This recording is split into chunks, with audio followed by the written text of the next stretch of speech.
Hello mga ka-aquaculture enthusiast! Welcome sa episode 1 ng ating Journey to Mud Crab Farming. Sa pagsisimula ng ganitong klaseng negosyo, marami tayong matututunan at mga pagsubok na kakaharapin. Kaya kung ikaw ay isang aspiring mud crab farmer, importante na mag-set ka muna ng iyong mga goals at expectations bago ka sumabak sa pag-aalaga ng mga alimango. Kailangan mo ring isaisip na dapat mong paghandaan ang mga challenges na maaari mong ma-encounter in the process. Hindi pwede kasing tira ka lang ng tira. Dapat mayroon kang patutunguhan.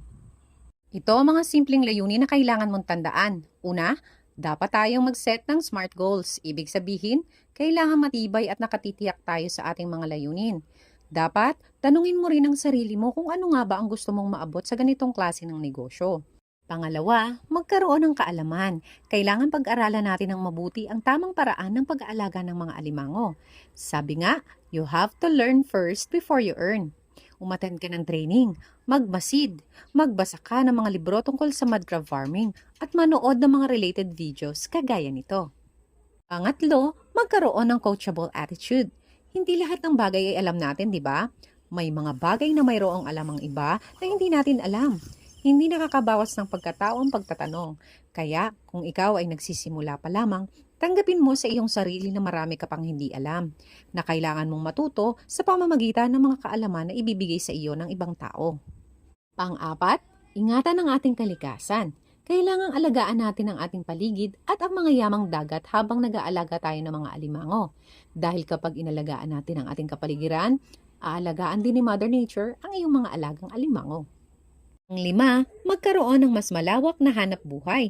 Ang value kasi ng ganitong negosyo ay hindi lang sa kita, kundi pati na rin sa pagkakaroon natin ng pagkakataon na magtanim at mag-ani.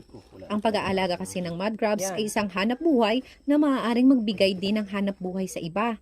Maaaring magkatulungan tayo upang mas palaguin natin ang ating mga negosyo sa palaisdaan at mabigyan ng pag-asang magkaroon ng trabaho ang ibang tao na nagnanais sumubok nito. Kapag malinaw na sa iyo ang iyong mga goals at expectations, kailangan alamin mo naman ang mga pagsubok na dapat mong harapin sa pag-aalaga ng mga alimango. Isa sa pinakamalaking challenge na dapat mong paghandaan ay ang proper pond management at water parameters. Isa pang pagsubok ay kung paano mapanatili ang kanilang kalusugan at paano sila mapapalaki ng mabilis. Pero hindi lang yon, kailangan mo ring bantayan at labanan ang mga sakit at peste na maaaring dumapo sa iyong mga alagang alimango. Grabe, umpisa pa lang may challenges na agad. Huwag kayong mag-alala, magbibigay kami ng mga tips sa mga susunod na episodes na makakatulong na malagpasan ang mga ganitong klase ng pagsubok. Abangan ninyo sa Martes ang episode 2 ng ating vlog kung saan tayo ay mag-e-explore ng mga detalye sa pagpili ng tamang fish pond at water quality para mabuhay ng maayos ang ating mga alimango. Kaya naman, huwag niyong kalimutang i-follow ang aming Facebook page, mag-subscribe sa aming YouTube channel, mag-react at mag-share ng aming post para lagi kayong updated sa mga latest tips sa mud crab farming. Ako si Daisy, sama-sama tayong mangarap, magsimula, matuto at tunguhin ng tagumpay sa larangan ng mud crab farming. Kita-kits!